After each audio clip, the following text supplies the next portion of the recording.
Assalamualaikum warahmatullahi wabarakatuh. Selamat pagi, siang, atau sore. Terima kasih atas waktunya kepada Bapak Adit, dikarenakan atas waktunya untuk melihat presentasi kerja praktik saya yang telah saya lakukan di BPPT. Sebelumnya, perkenalan terlebih dahulu, nama saya adalah M. Faiz Naufal, mahasiswa Teknik Mesin Universitas Indonesia, dan saya akan mempresentasikan tentang hasil kerja saya selama kerja praktek di Badan Pengkajian dan Penerapan Teknologi.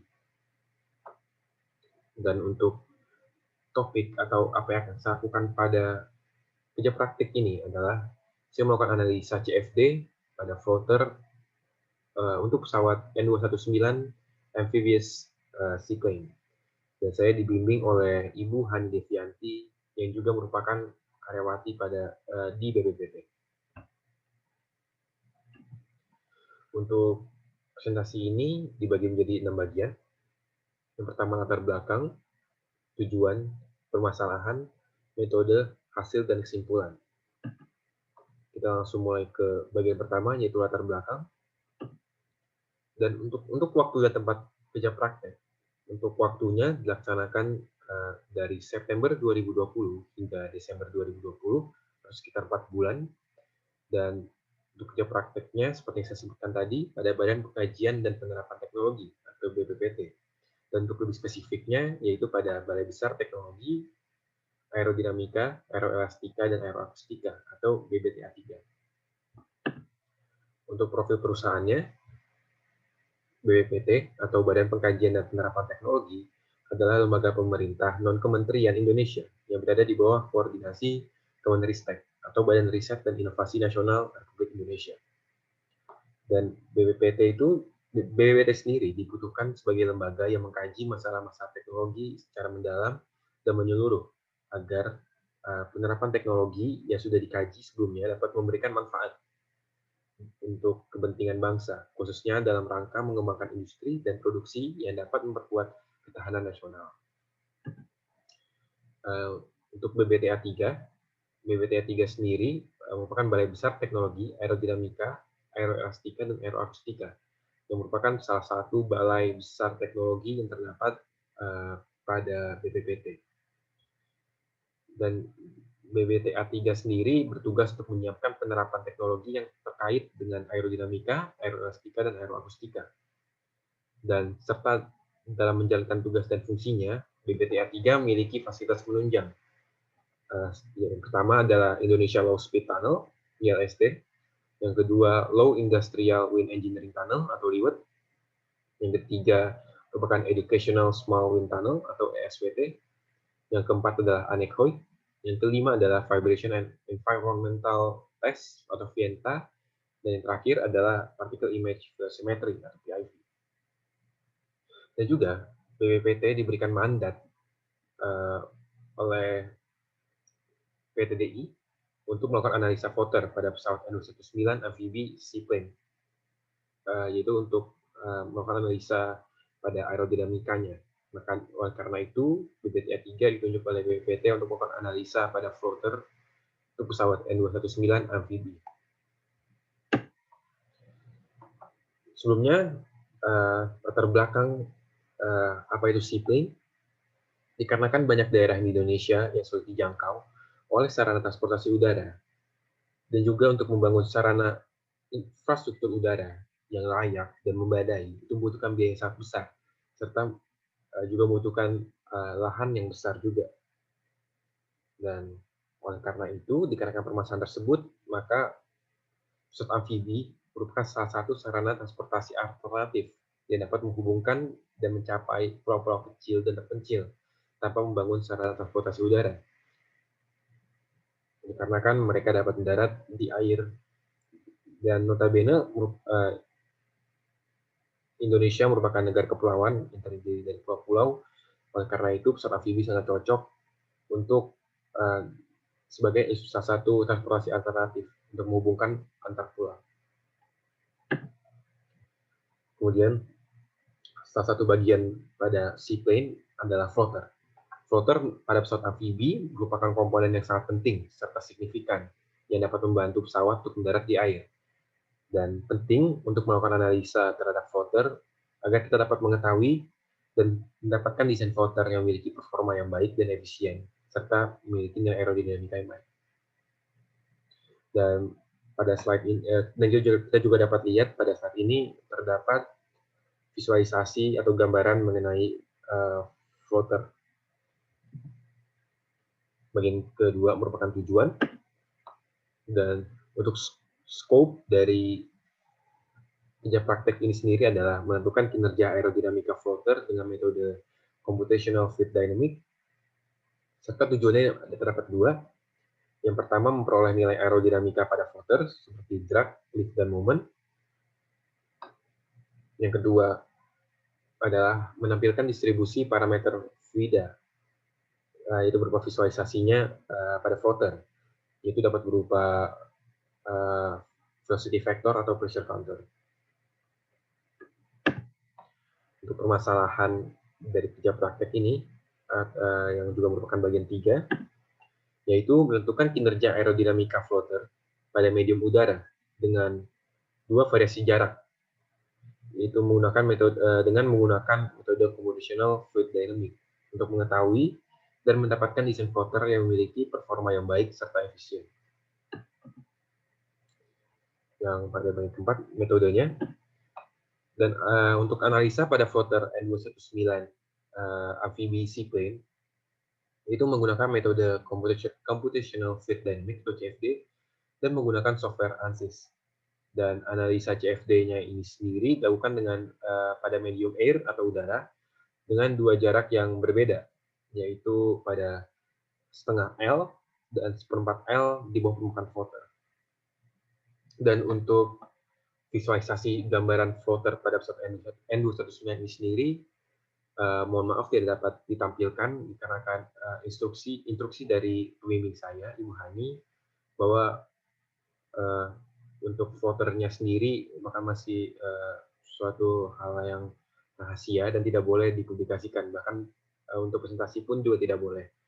Tapi untuk kode dari floater yang saya gunakan untuk analisa adalah model 57.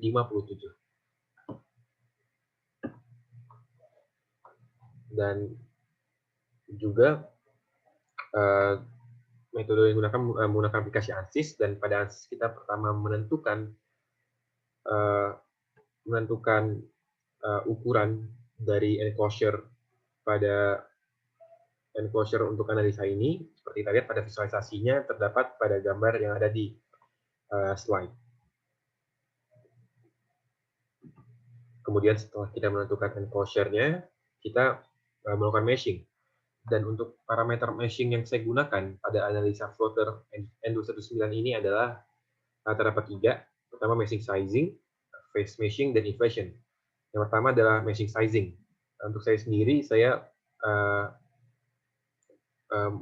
menentukan untuk ukuran dari meshing-nya sendiri adalah 0,1, dan fungsi dari meshing sizing ini adalah untuk yaitu mengenai ukuran meshing yang akan digunakan.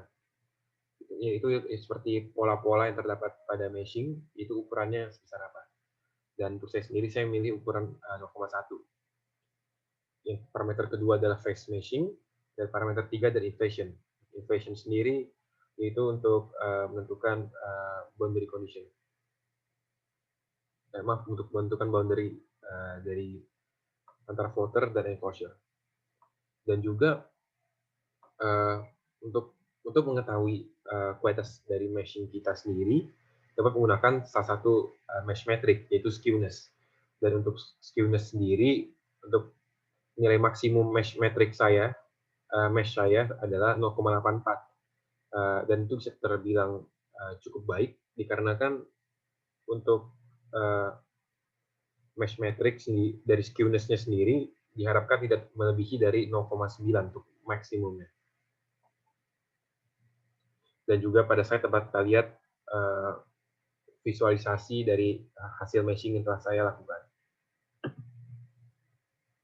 Dan kemudian setelah melakukan meshing, kita melakukan setup untuk solusi dan analisanya.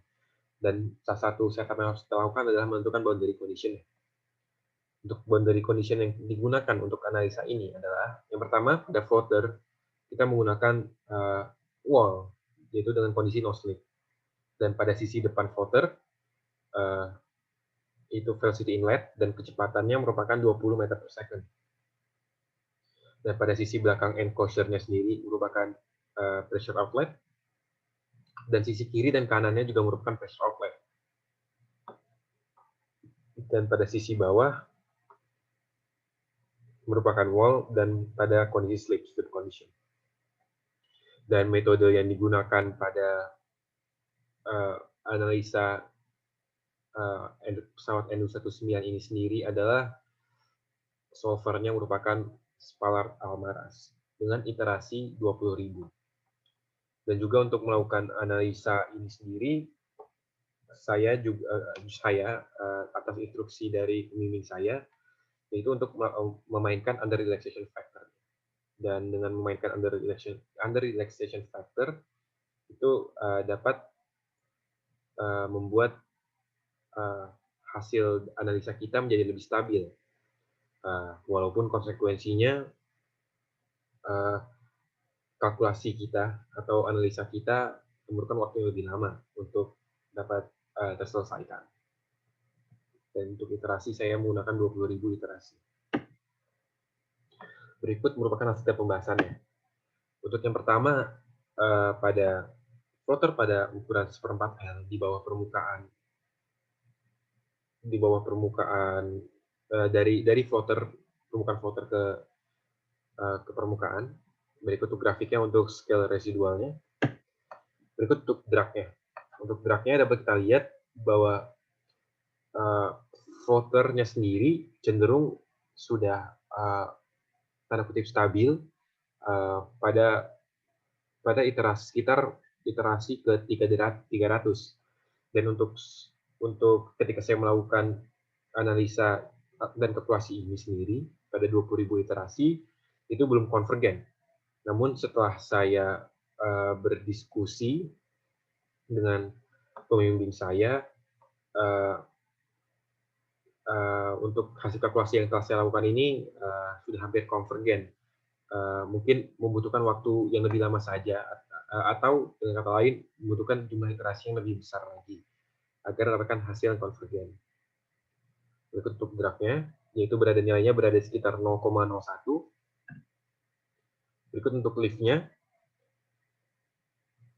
lebih kurang hampir sama dengan drag, dan nilainya dari lift-nya sendiri berada di sekitar 0,0015. Dan juga untuk coefficient momennya sendiri berada di sekitar 0,005. Dan berikut merupakan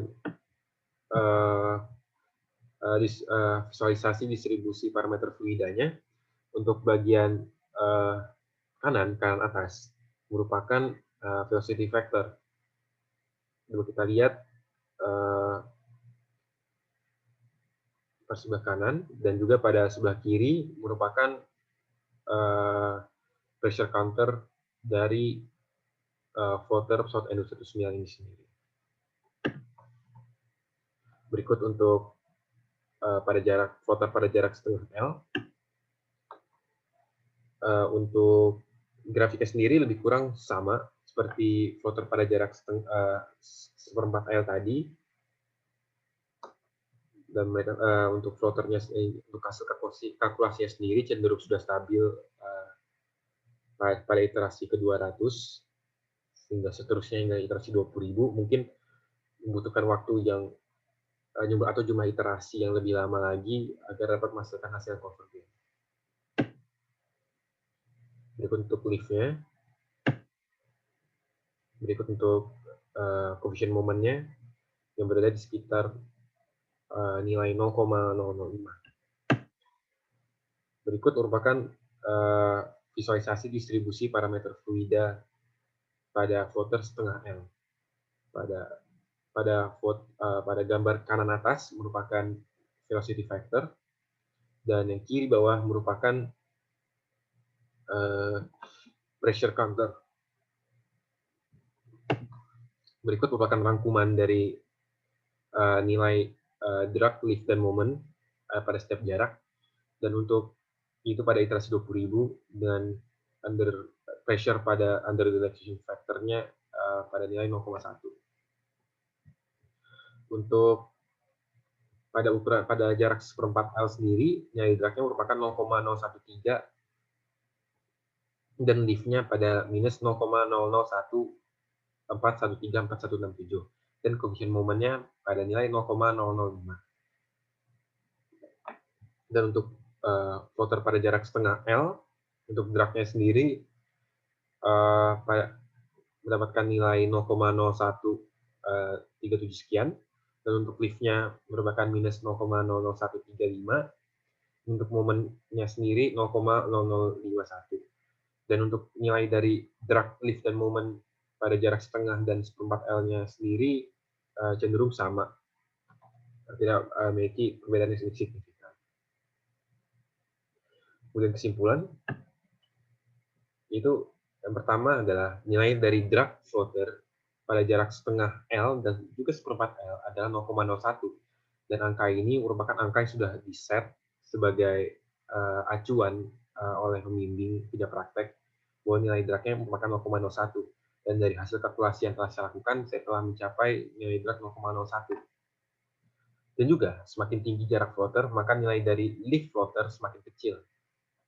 Dan nilai drag floater semakin besar.